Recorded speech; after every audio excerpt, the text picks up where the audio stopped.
포스트 펭귄이라고 되어 있죠. 그첫 번째 펭귄인데, 펭귄들이요. 펭귄은 남극에만 있죠. 북극에는 없습니다. 펭귄들이 얼음 위에 쭉 서 있습니다. 그런데 이제 배가 고프니까 그 물에는 보면 이제 뭐 어떤 물고기들이 많겠죠. 그래서 얘들을 먹으러 들어가야 됩니다. 그런데 물속에는 이 그림에 보면 저기 무서운 물범이라든지 또 물포병, 물개들이 도사리고 있습니다. 그래서 이제 펭귄은 물고기를 먹으러 들어가야 되지만 들어가기 겁이 납니다. 이제 이 바다에. 그런데 이 주춤주춤 하고 있어요. 그런데 항상 첫 번째 뛰어드는 펭귄이 있습니다. 그 펭귄이 이 물에 우두머리인지는 모르겠지만 뭐 누구는 또 떠밀려서 밀려서 떨어졌다는 사람도 있습니다. 그런데 첫 번째 펭귄이 들어가는 순간 우르륵 하고 들어갑니다.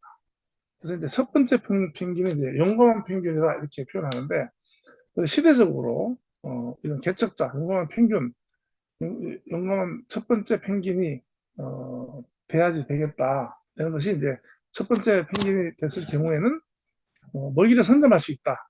물론 이제 그 안에 있는 프로그램들이 노릴 수는 있겠죠. 노릴 수 있지만 뒤따라 들어가는 무리들이 있기 때문에 절대적인 표적은 되지 않습니다. 용기만 우리한테 주는 거고요. 그 대신에 가장 먼저 뛰어들어서 먹이를 차지할 기회가 있습니다. 그 다음에 이제 사냥이 경쟁이 없어요. 먼저 들어가면 앞에 있는 바로 앞에서 있는 물고기를 잡을 수 있기 때문에 이것이 블루오션이라고 하죠. 블루오션. 경쟁이 없다. 그 다음에 이제 그 펭귄으로 인해 가지고 이제 안전하게 사냥을 시작할 수 있고 탐색자 역할을 한다. 들어가기 전에 굉장히 탐색을 많이 하겠죠. 이 펭귄은 그냥 뛰어든 게 아닙니다. 뛰어들기 직전에 어떤 물속의 상황을 보고 들어오는 하는 거죠. 우리가 이제 이렇게 이 시대에 이제 아이콘도 알고 또 이제 이 시대를 공부하는 이유가 이런 데 있는 겁니다. 그래서 이제 더 많은 먹이를 먹을 수 있는 기회를 갖고 무리 전체의 안전을 확인하는 중요한 역할을 하게 된다. 그래서 이제 첫 번째 펭귄은요, 도전과 혁신을 상징하는 용어로도 쓰입니다. 그래서 첫 번째 용감한 첫 번째 펭귄이라고 제가 이제 얘기를 했고요. 며칠 전부터 지금 트럼프발 코인 시장이 난리가 났습니다. 뭐 들쑥날쑥 들었다 놨다. 트럼프 할아버지가 굉장히 참 직진성이 강하고 무섭기도 하고 참 대단한 분이다. 그분에 대해서는 배울 것만 배우자 하는 게 제 생각입니다. 그래서 이제 X 계정에 트위터죠. 이 글을 올린 겁니다. 미국의 크립토 준비금, 크립토는 이제 암호 자산이죠. 암호 화폐. 준비금이라면은 어떠한 달러를 발행한다든지 아니면 어떠한 그 예산을 갖는 데 있어가지고 비축하는 예를 들면 달러 준비금이면 뭐 금이고 뭐 이렇죠. 그다음에 이제 달러 채권이라든지 이런 건데 지금 주로 준비금으로 쓰는 건 금이라든지 채권이라든지 뭐 실물 화폐 이런 게 준비금입니다. 뭐 바이든 행정부가 잘했다 못했다 넘어가고요. 그래서 이제 저는 디지털 자산에 관한 행정명령을 통해 대통령 실무 그룹이 여기서 XRP, 솔라나, 에이다, 기사에는 이제 이더리움이 빠졌어요. 그런데 이제 실제로 이더리움 들어갔다고 합니다. 그래서 ETH 이더리움인데요. 여기 뒤에 이제 뭐 S 토큰이나 F 토큰 더 하면 참 좋겠죠. 그렇게 될 날 기대를 해보면 좋겠습니다. 를 포함하는 이제 크립토 전략적 준비금 을 갖다가 추진하도록 지시했습니다. 저는 미국이 세계의 크립토 수도가 되도록 만들 것입니다. 우리는 미국을 다시 위대하게 만들고 있습니다. 이 것을 X에 올리는 바람에요. 하룻밤새에 에이다 같은 경우는 70% 상승했고요. XRP 40% 엄청나게 급등을 했습니다. 이것을 말씀드리는 이유는요. 그만큼 지금 가상자산 저희가 지금 접하고 있는 회사를 통해 접하고 있는 이러한 분야가 올 25년도와 엄청난 변화와 엄청난 기회가 있는 것이라는 것을 아셔야 됩니다. 그래서 이것을 보도하는 장면 잠깐 보고 넘어가도록 하겠습니다. 대통령이 가상자산 산업을 육성하기 위해 가상자산을 전략적으로 비축하겠다고 밝혔습니다. 가상자산 전략 비축은 비트코인과 이더리움을 중심으로 리플과 솔라나 등도 포함된다고 말했습니다. 트럼프 대통령은 SNS를 통해 미국의 가상자산 비축이 바이든 행정부의 수년간에 걸친 부패한 공격 이후 위기에 빠진 이 산업을 상승시킬 거라고 주장했습니다. 그러면서 디지털 자산에 관한 행정명령을 통해 실무그룹의 가상자산 전략 비축을 추진하도록 지시한 이유라고 설명했습니다. 트럼프 대통령은 미국이 전 세계 가상자산의 수도가 되도록 노력할 거라며 우리는 미국을 다시 위대하게 만들고 있다고 덧붙였습니다. 비트코인 등 가상자산 비축으로 수익을 얻게 되면 현재 36조 달러에 달하는 미국의 국가부채를 줄이는 데 도움이 된다고 가상자산 업계는 주장해왔습니다. 트럼프 대통령은 집권 일기 때는 가상자산에 대해 범죄로 가득 찬 사기라고 비판하는 등 부정적 입장이었는데 재선 도전에 나선 이후 우호적인 태도를 보이고 있습니다. 지난해 9월 트럼프 대통령은 미국이 가상자산 비즈니스를 하지 않으면 중국이 하고 다른 나라가 할 거라며 필요성을 강조한 바 있습니다. 한편 트럼프 대통령의 전략 비축 언급 이후 비트코인은 7.3% 올라 9만 1,000달러 선을 회복하는 등 가상자산 가격은 일제히 급등했습니다. SBS. 예, 트럼프 대통령이 저 발표를 해놓고 급등을 시켰는데 그 다음날 관세 폭탄을 중국하고 먹이는 바람에 또 이제 급락하는 롤러코스터를 탔습니다. 이만큼 지금 이 시장이 뜨겁다는 얘기입니다. 그리고 트럼프는 일기 때, 그러니까 지금 또 5년 전이죠. 일기 때는 이 가상자산에 대해서 굉장히 부정적이었고 사기다라고까지 얘기했습니다. 그래서 그렇지만 그동안에 이제 바이든 정부 4년을 지나면서 시대가 바뀌면서 또 가상자산에 대해서 또 그 아들이 가상자산 이제 젊은 집에서도 보면 아이들이 새로운 정보가 있잖아요. 어떤 그런 루트를 통해서인지 모르지만 굉장히 우호적이 되면서 중국에서 이것을 취급하기 전에 먼저 선점을 해야 되겠다. 그래서 이제 이러한 부분은 우리가 이제 개인적으로 받아들였을 때 다른 사람이 여기에서 돈을 벌기 전에 우리도 돈을 벌어야 된다는 교훈을 얻을 수가 있습니다. 미국 대통령이 어떤 대통령입니까? 지금 언급을 직접 하는 겁니다. 이걸 해야 되겠다. 그래서 기회를 놓치지 말아야 되겠다 하는데, 참고적으로 이제 어떤 얘기가 나냐면, 그 트럼프 코인을 발행했죠. 그리고 이제 부인도 멜라니 여사가 멜라니 코인을 발행했습니다. 제가 금액을 좀, 뭐, 조단위더라고요. 그 발행 지금 시가가. 그런데 트럼프가 개인적으로 자기 코인을 발행해서 돈을, 가져가려고 그러느냐? 그건 아니다. 그리고 이제 직접 발행한 게 아니고, 이제 그것을 개발하고 발행한 주체와 이제 어떤 그 라이센스 계약을 맺은 겁니다. 제가 듣기로는 그 발행해서 관리하는 주체하고 30% 주고 70%의 어떤 그 수익은 판매된 그 금액은 트럼프가 갖는 걸로 되어 있는데 미국의 그 국채를 갖는데 쓰겠다는 의도가 있는 것 같습니다. 그래서 상당히 뭐 우리나라 같으면 좀 불가능한 일이겠죠. 뭐 여러 가지 스캔들에 휩싸이겠지만 굉장히 의지가 강한 그리고 이제 개인 저 트럼프 같은 경우는 지금 그 대통령 월급도 받지 않습니다. 받지 않고 뭐 돈이 부족하지 않은 사람이기 때문에 그런 좋은 의도가 있다 하는 것이 이제 들리는 얘기입니다. 대통령이 그다음에 이제 또 이제 그 국제적인 크립토 시장을 알기 위해서 우리 회원님들 지금 2,000분 들어와 계신데 어, 그 어떤 추세에 강하게 이제 인식을 하시라는 겁니다. 뭐냐면요.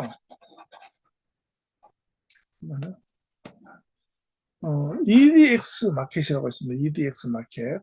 EDX 마켓이, EDX라는 어떤 조직, 이 대명사입니다. 대명사, EDX가.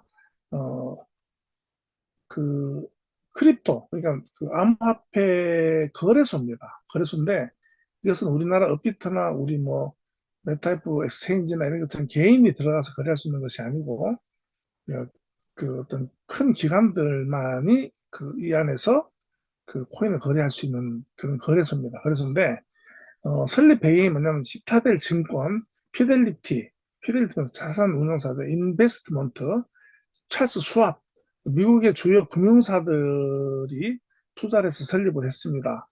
그래서 이제 어, 월가에서 만든 거죠. 미국의 월가. 전통 금융시장의 신뢰성과 안정성을 암호화폐 시장에 도입하고자 한다 하는 이제 기존의 그 전통시장 금융가에서 암호화폐를 어떤 그 조인을 해서 활성화하는 데 하기 위해서 만든 거래소입니다. 그래서 이 거래소는 검증이 되거나 안전한 것들만 넣기 위해서 최초에 비트코인과 이더리움과 라이트코인은 비트코인을 갖다가 보완하기 위한 그 월가에서 만든 코인입니다. 그다음에 비트코인 캐시 한 네 가지 암호화폐를 만 거래를 하겠다 해서 만든 거예요. 그런데 중간에 비트코인 캐시가 빠졌습니다. 방출당했는데 제가 알기로는 중국 쪽에서 채굴을 많이 했어요. 비트코인 캐시를. 그래서 비트코인 캐시가 중국 쪽에서 많이 채굴을 하니까 월가에서 만든 그 EDX 마켓은 빼버렸습니다. 빼고 이제 세 개만 가지고 운영하다가 얼마 전에요. 음, 16개 코인을 추가로 상장을 했습니다. 굉장히 그 중요한 사건입니다. 이것은. 그래서 이그 EDX 마켓은요, 기관 투자자들을 주요 대상으로 하고요, 신뢰와 안전성을 우선시하는 전문적인 거래 환경을 제공한다. 또한 빠르고 저렴한 수수료로 암호화폐 거래를 활성화하는 것을 목표로 하고 있다. 그래서 이제 EDX 마켓은 이러한 특징을 통해서 전통 금융시장의 장점을 암호화폐 시장에 도입해서 투자자들이 안정적이고 신뢰할 수 있는 거래 환경을 제공하려 합니다라는 것입니다. 그래서 움직임이 굉장히 지금 빠릅니다. 빠르고 여기에 들어간 초기 코인은요, 비트코인, 이더리움, 라이트코인, 비트코인 캐시였고요. 추가로 들어간 코인들인데, 요거 외에도 있습니다. 대표적인 걸 보면, 아베, 그 디파이 쪽이고요. 컴파운드. 저도 사실 그좀 이렇게 생소한 코인들입니다. 체인링크. 그다음에 이제 전부 이더리움 기반이죠. 그다음에 페페. 페페는 민코인인데요. 들어간 게 저는 의아했습니다. 민코인은 어떤 기능이 없습니다. 그런데 그 개구리 이미지로 되어 있는 도지도 빠졌습니다. 도지는 이제 강아지가 이미지인데요. 도지도 빠지고 시마이도 빠지고 페페가 들어갔습니다. 의외로. 그다음에 솔라나, 그다음에 유니스왑, 그 덱스입니다. 덱스. 디센트럴 익스체인지라 해서 이제 탈중앙 거래소입니다. 이것이 이제 업비트라든지 우리 그 메타에프 익스체인지는 CEX입니다. CEX, 섹스. 그래서 이제 중앙화 거래소고요. 이것은 그나마 그런 주체가 없습니다. 덱스, 탈중앙 거래소. 그냥 그 유저들이 가서, 여기는 특징이 뭐냐면, 연결되는 계정의 어떤 해당 지역의 화폐, 기존 화폐에 들어가는 계정이 없어요. 그래서, 다른 데서 이제 USDT라든지 비트코인이라든지 솔라는 사가지고 걸로 들어가야 돼요. 그렇게 된 게 덱스고요. 그 다음에 USDC, 그런 이제 서클스에서 발행한 이제 스테이블 코인이죠. 도구 챗, 이것도 전 처음 들어봐요. 저도. 리플, XRP가 들어갔습니다. XRP는 제가 되게 좋아하는 코인인데,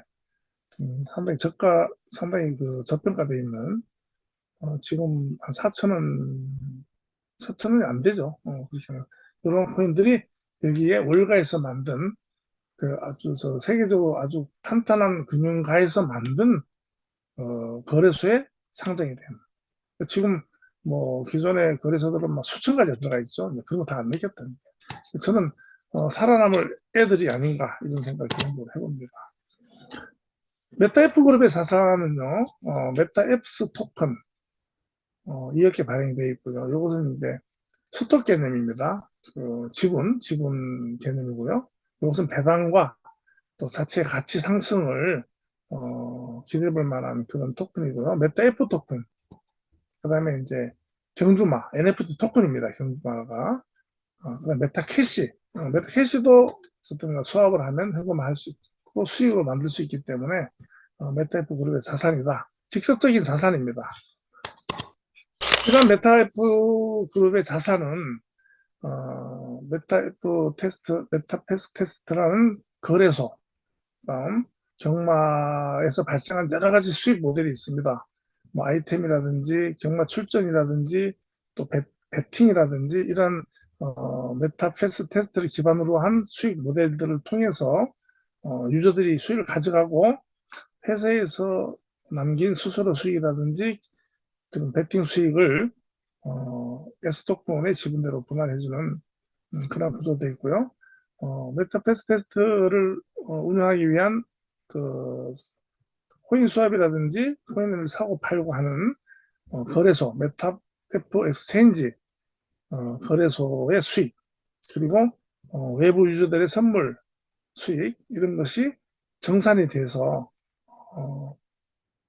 메타 S 토큰을 통해서 이제 지불이 되는, 아직까지는 지금 좀 아직 정렬이 다 안 된 것 같고요. 그다음에 어, 수익이 안정되지 않은 관계로 여러 가지 이제 정책의 혼란이 있는데 이런 부분은 이제 참고를 해주시고 이런 의무사항 같은 것은 이제 지사를 통해서 안내를 받도록 하면 좋겠습니다. 이렇게 수익이 들어오는 구조입니다.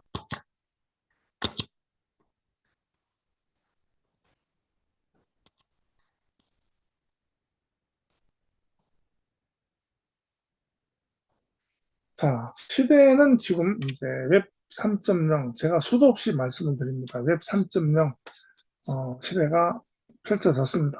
판이 바뀌었습니다. 판이.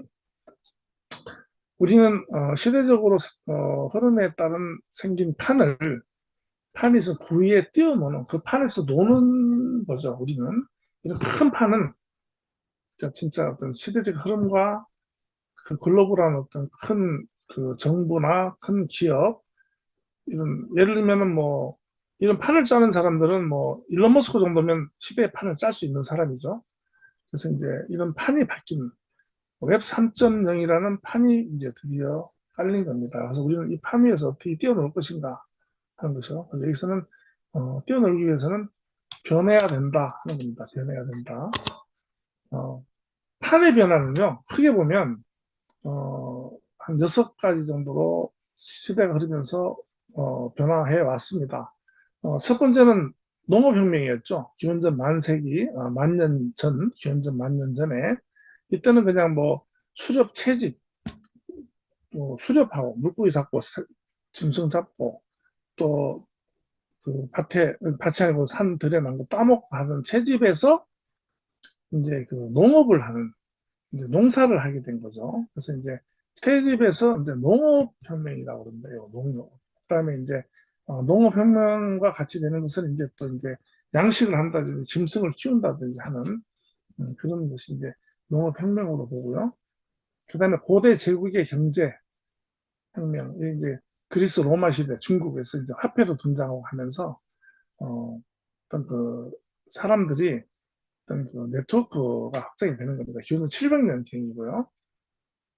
무역이 이제 형성되고 이때는 이제 배를 타고 이제 온정도 나가고 그렇게 되죠. 그다음에 상업혁명, 이때가 이제 그 식민지 개척하고 하면서 중세 길드제도, 해상무역이 발전했고 그때 이제 제국으로 분류하는 모든 나라들은 배 타고 다 나갔습니다. 나가서 그 무역을 하고 식민지를 개척하고 우리나라는 그냥 해외로 나가기는 그냥 꼭꼭 문 잠그고 그냥 그 폐쇄 정책을 했죠. 한 번도 우리나라는 바깥으로 나가서 다른 나라를 식민지화하거나 공격한 적이 없습니다. 어, 그 고구려 시대 때나 고려 시대 때 이제 그 방어를 하기 위해서 이제 북쪽 지역에서 공세적인 방어를 한 적은 있겠죠.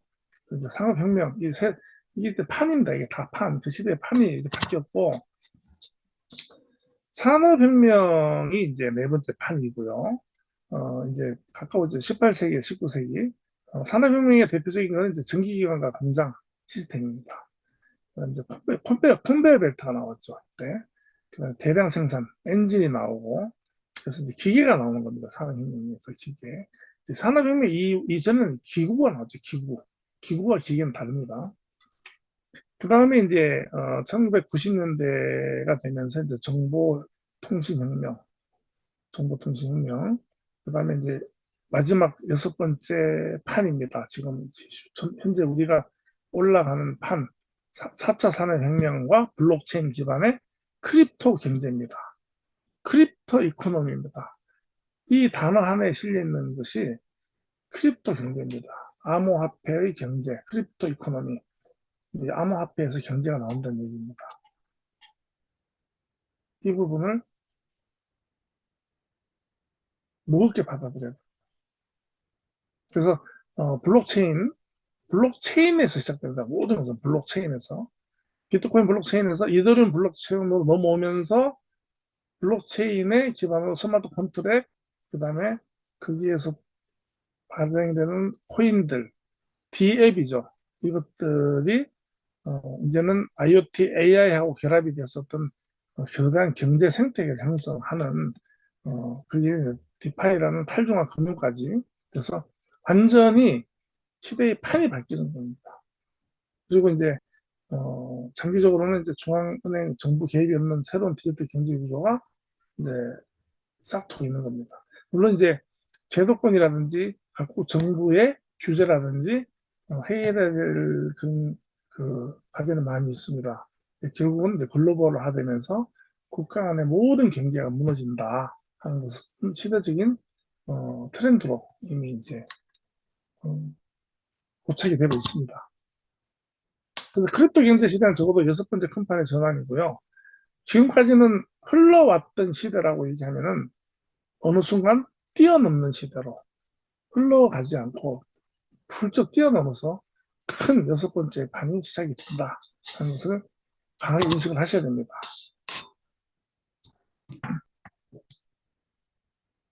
자, 38분 지나고 있고요. 50분 되면 마치는 쪽으로 해서 하고 이러한 부분은 이제 앞에 설명한 부분을 보충하기 위해서 제가 이제 자료를 가져온 거고요.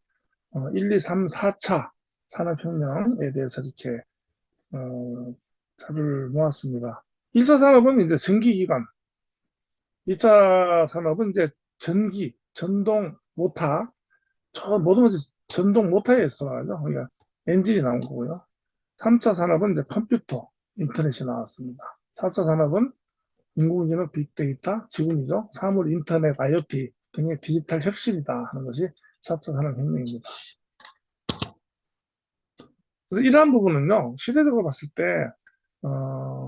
시대적인 그 환경이 그 산업이라든지 과학이라든지 문화에 미치는 영향이 엄청나게 큽니다. 그래서 이것은 이제 좀 알아두면 좋은 게 뭐냐면 어떤 시대가 이렇게 바꾸느냐. 16세기 때 패스트로 사람이 많이 죽었습니다.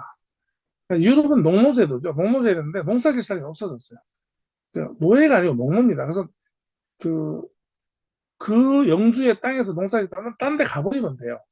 그 땅에서 살면서 농사를 지으면 그 영주한테 이제 그 바치죠. 소작농이죠. 그때 뭐 러시아나 다 그렇게 돼 있어요. 소작농인데 사람이 이제 영주도 굶어 죽을 판이에요.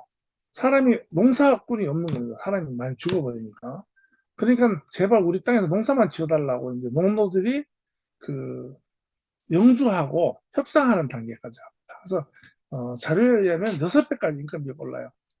그래서 그렇게 되니까 농노들이 이제 교섭권이 생겼죠. 영주하고 교섭권이 생기면서 중산층이 생깁니다. 그리고 영주들이 곡물로 이제 임금을 줬는데 곡물이 생산이 안 되기 때문에 이제 어음 비슷하게 약속을 하는 것으로 하면서 이제 주는 화폐를 대용한 것들이 이제 점점 화폐가 생기고 이런 화폐가 발달하면서 자본이 이동할 수가 있죠.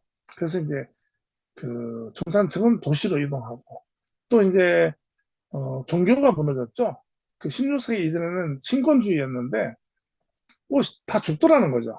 그래서 이제 그 신의 절대적인 그런 그 치하에서 살던 종교 치하에서 살던 그 양민들이 신에서 벗어나고 그리고 이제 그 교회에 갖다 바치는 이런 그 부가 이제 이렇게 일반적인 이제 그 사회 기반에 쓰여지는 그 돈의 흐름이 생깁니다. 그래서 그 인구가 줄다 보니까 궁여지책으로 자꾸 이제 그 어떤 기계화가 발달되는 거죠. 물레방아가 나오고 어떤 자꾸 이제 사람이 적다 보니까 어떠한 그 발전이 생기는 거예요. 이러한 것이 이제 시대의 흐름으로 변화를 갖다가 촉진하는, 그래서 패스트가 그 결국은 이제 르네상스까지 이렇게 시대의 급변한 발전을 추구하듯이 현대에서도 이제 코로나가 패스트는 한 2년 정도밖에 안 갔습니다. 2년 반, 3년.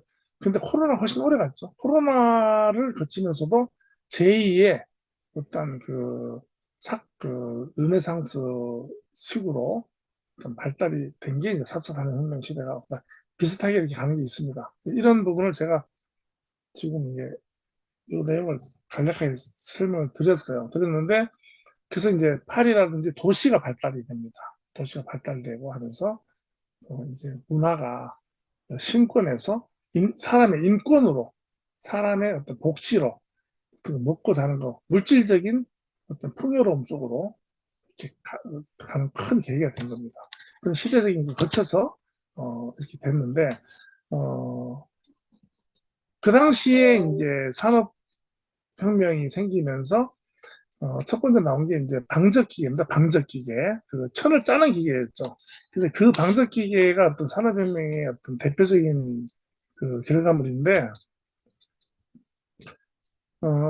방적기계가 나오니까 그 전에 그 손으로 짜고 이러던 그 노동자들이 이제 해고가 되면서 대량 실직 사태가 생깁니다. 그래서 러다이트 운동이라고 생깁니다. 러다이트 운동. 1811년부터 1817년까지 러다이트 운동이 생기는데, 1차 산업혁명으로 기계가 진행돼도 노동자들 일자리가 위협받고 생계가 불안해지니까 네드러드라는 어떤 인물이요. 이게 이제 가상의 인물로 지금 되어 있는데 실제로 그 사람이 잡거나 그러지 않았습니다. 근데 네드러드라는 가상 인물을 지도자로 삼아서 79년도에 방적기계를 파손하고 또 공장마다 다니면서 기계를 부시고 하는 그런 테러가 많이 발생했습니다. 그래서 그것이 이제 러다이트 운동이라 해서 러다이트 운동이라 해서 이제 러드라는 이름을 따서 이제 러다이트 운동이라는 게 생겼는데, 그래서 영국 정부에서는요, 기계 파괴를 사형에 처하는 법까지 너무 혼란스러우니까 군대까지 동원해서 이제 반란을 진압을 했습니다. 굉장한 그 거부였죠. 따지고 보면 지금 생각하면 굉장히 그 시대적으로 부응하지 못한 어리석은 그 일인데, 그분들은 또 자기 그 생계에 연결되기 때문에 그만큼 세실하지 않았을까. 그래서 이제 이런 것은 이제 노동조합 운동과 사회개혁 요구로 받아들이는 계기가 됐습니다. 근데 그것을 보니까 현대에는 그러면은 지금 그 4차 산업혁명 시대에 와서 현대판 러다이트 운동이 없느냐 하셔서 제가 몇 가지 사례를 찾아봤습니다. 현대판에도요, 헐리우드 작가 및 배우가 파업을 한 적이 있습니다. AI가 대본 쓰죠, 지금. 뭐 작곡도 합니다. 노래도 합니다. 배우 이미지를 대체합니다. 이미지가 대체하고. 지금 유튜브에 보면은 그 AI가 그린 그 동영상이라든지 제가 지금 여기에 들어가는 그 이미지도 AI가 다 그려줍니다. 이걸 반대해서 파업을 한 적이 있습니다. 지금은 이제 뭐 없어졌죠. 그 다음에 챗 GPT와 AI 도입을 반대하는 사례가 있었어요. AI가 인간의 일자리를 위협하고 창작권을 침해한다는 우려다. 그런 이제 그런 부분 때문에 반대하는 운동이 있었고요. 우버 및 배달 플랫폼 반대. 배달 플랫폼이 우리나라 배달의 뭐죠? 배달의 민족인가요? 배달 앱, 그다음에 우버. 우버는 택시죠. 근데 우버 택시가 또 배달을 했어요, 미국에는. 그래서 이제 반대하는 승차 공유 및 배달 알고리즘이 기존 노동자의 일자리를 빼앗는다는 주장 때문에 이제 반대를 했었고, 아마존 자동화 및 로봇화 반대. 로봇 자동화로 인해 창고 노동자들 일자리를 위협받고 있다. 언젠가 한번 제가 그 쿠팡에 그 야간에 물류장 영상 한번 보여드리기로 하겠습니다. 완전 자동화되어 있습니다. 로봇이 다 싣고 다니고 그래요. 로봇이 이제 들어가서 파레트를 로봇이 움직이고 그래요. 거의 자동화되어 있고요. 그 다음에 이제 디지털 디톡스 및 슬로우 테크, 스마트폰과 SNS 부작용을 경계하면 디지털 사용을 줄이는 움직임. 과도기적인 현상이죠. 그 다음에 이제 GMO 및 유전자 편집 기술 반대. 이게 식품 쪽인데 이것은 이제 말이 많죠. 아직까지도 이제 어떤 해답이 없는데 유전자 조작 콩 같은 거. 그다음 빅테크 반빅테크 운동. 빅테크 기업의 독점과 개인정보 낭비 반대로 움직임 이런 것들이 있습니다. 그래서 시대의 트렌드에 결국은 이제 따라가지 못합니다. 저는 개인적으로 이런 반대 운동하기보다는 시대의 부류에 순응하면서 발전적인 부분을 모색하는 것이 좋다. 하지만 급변하게 바뀌는 것은 부작용이 있다라는 것을 말씀드리고 싶고요. 이러한 시대적인 변화에 저항하기 위한 어떤 우리의 태도는 개방적인 사고를 가져야 됩니다. 오픈 마인드를 가져야 되고 열려 있어야 됩니다. 새로운 기술과 변화에 대한 열린 태도 받아들여야 되고 고정관념을 깨고 혁신을 수행해야 된다. 말은 쉬운데 고정관념 깨기가 쉽지가 않습니다. 그래서 본인이 굉장히 그 고정관념이라는 것은 내가 생각이 갇혀 있는 겁니다. 우리나라 같은 경우에는 저는 항상 이렇게 표현합니다. 유교와 기독교의 교리의 고정관념에 갇혀 있는 나라다. 이런 것이 이제 어느 정도 이제 고정을 피해야 된다. 제사 같은 거 그렇죠. 제사. 지금도 갓 쓰고 이렇게 하시는 분도 있고, 제사는 많이 없어졌지만, 제사 때 여행 가는 분도 계시고 한데, 제사 때 여행 가시는 분이 개방적인 사고를 가지신 분이죠. 좋다 나쁘다를 떠나서, 급변하는 시대에 적응하기 위해서는 사고가 개방이 돼야 됩니다. 그 다음에, 학습 능력을 키워야 됩니다. 제가 많이 다루는 부분인데, 끝없이 공부를 해야 됩니다. 계속 흘러가고 있고, 고정된 것은 하나도 없는 시대입니다. 계속 지식이 바뀌고 있습니다. 위키백과가 그렇습니다. 백과사전이 없어졌습니다. 아예. 왜? 팔자로 찍어서 내놓으면 그것은 이미 지나간 정보가 되어버립니다. 내용이 바뀌어버립니다. 평생 학습을 통해서 변화에 맞춰서 새로운 지식과 기술을 습득해야 되고요. 유연성을 가져야 됩니다. 변화를 받아들이고 빠르게 적응하는 능력이 있어야 됩니다. 빠르게 적응을 해야 되고요. 문제 해결 능력. 문제가 생기면은 대부분 문제 삼습니다. 그런데 문제를 삼으면 안 됩니다. 문제는 분명히 답이 있다는 생각으로 어떠한 문제든지 해결을 해야 됩니다. 변화 속에서 발생하는 문제는 해결할 수 있는 논리적인 사고 능력을 갖춰야 됩니다. 해결할 수 있습니다. 충분히 해결할 수 있는 도구들도 많이 있습니다. 문제 해결 능력과 의지를 가져야 됩니다. 문제를 해결하고자 하는 생각이 있으면 가능한 얘기고요. 다양한 분야의 사람들과 협업과 코어업, 지금은 독불장군 없습니다. 그래서 여러 사람과 네트워킹을 하면서 도움을 받고 서로 도와주고 하면서 시너지를 낼 수 있어야지만이 성공할 수 있고, 대기업들, 빅테크들은 다 연합하고 코어하고 콜라보합니다. 그 다음에 AI와 블록체인 데이터 분석 등의 디지털 기술을 이해하고 활용할 줄 알아야 된다. 챗GPT 깔고요. 유튜브에서 이제 챗GPT를 활용한다든지, 요즘은 챗GPT 말고 많이 나옵니다. 이런 것들을 잘 활용할 수 있는, 기술을 이해 활용할 수 있는, 그러한 것이 되어야 되고, 제가 강의를 준비하는 모든 것은, 도서관에서 하는 것이 아니고 컴퓨터 하나 가지고 AI, 챗GPT와 유튜브와 검색 사이트를 통해서 제가 다 준비를 하고 있습니다. 예전에는 논문 하나 책을 쓰려면 도서관 가서 몇 달씩 걸리는 것을 지금은 방구석에서 일주일이면 책을 씁니다. 또 직접 쓰지 않습니다. 챗GPT가 다 써줍니다. 그런 시대가 왔고요. 감성지능을 가져라. 변화에 대한 두려움을 극복하고 심리적 안정감을 찾고 끝없이 변화하는 것에 대해서 안정감을 가지고 감성적으로 대해야 된다. 그 다음에 창의적인 사고를 가져야 된다. 변화 속에서 새로운 길을 찾는 창의적인 발상과 느려. 그래서 지금 삼성전자는 기흥의 반도체, 그 다음에 이제 수원의 가전, 그 다음에 구미의 스마트폰 사업부가 있습니다. 삼성전자의 슬로건은요, 스마트 앤드 소프트입니다. 그게 벌써 25년 전에 이건희 회장이 만든 슬로건이에요. 스마트하다, 창의적이다, 그다음 소프트, 유연하다.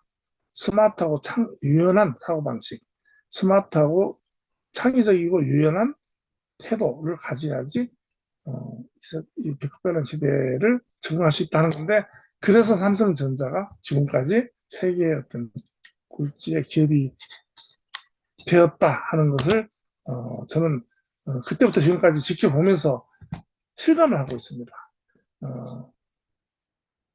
어, 지금 이제 준비하는 것은 지금 반도 안 됐는데, 이건 다음에 미뤄서 하는 걸로 하고, 이제 제가 마무리하는 단계로.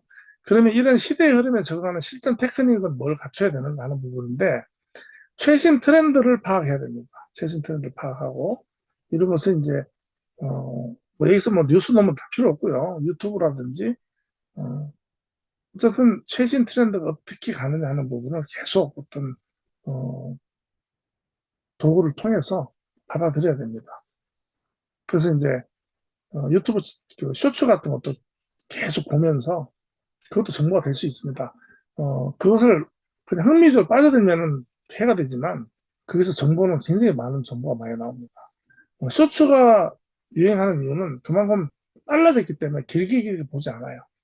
그래서 사람들이 짧은 정보에서 관심 있는 걸 파고들어가면 되기 때문에 쇼츠 같은 데서 정보를 구할 수도 있고요. 그 다음에 이제 디지털 기술이라 그러면 그렇게 뭐 요란한 건 아니고요. 뭐 챗GPT 쓴다든지 뭐 이런 도구를 갖다 쓸 수 있는 거, 그다음에 이제 앞으로 더한 게 나옵니다. 이제 AI도 직접 만들 수 있고 내가 필요한 부분을 갖다 특화된 부분으로 나오기 때문에 이런 기술에 관심을 일단 가지는 것이 중요하다. 뭐 그런 이런 이런 것을 함으로 해가지고 경제적인 자유를 확보하는데 수익 모델이 엄청나게 지금 많이 바뀌고 있습니다. 과거에는 증권회사라든지 투자회사에서 우리의 돈을 받아서 펀딩을 하고 투자를 해서 지네가 다 떼먹고 우리 조금 주다가 그 투자 실패하면은 피해는 고스란히 우리가 먹고 그 중앙에 있는 그 기업들은 책임 안 졌습니다. 그런데 탈중앙이 되면서 개인이 단돈 10,000원 가지고도 어떠한 곳에 투자할 수 있는 그런 모델들이 많이 나오고 있습니다. 이런 과정에서 가짜도 많습니다. 그렇기 때문에 잘 공부하시고 또 시험적으로도 해보시고 하면서 학습을 하면서 이런 수익 모델을 잘 찾아서 하는 것도 괜찮다. 그래서 직업이 많이 없어집니다. 많이 없어지지만 그만큼 또 다른 지금 그 러다이트 운동 때 그렇게 난리시겠지만 그 뒤로 더 많은 일자리가 생겼죠. 그래서 그와 마찬가지로 제가 봤을 땐 더 많은 일자리가 생기는 것이 아니고 더 많은 수익 모델이 생긴다고 봅니다. 그때는 방적공들이 일자리를 잃어서 기계를 파괴했지만 그 뒤에 많은 일자리, 산업이 발달하면서 일자리가 많이 생겼습니다.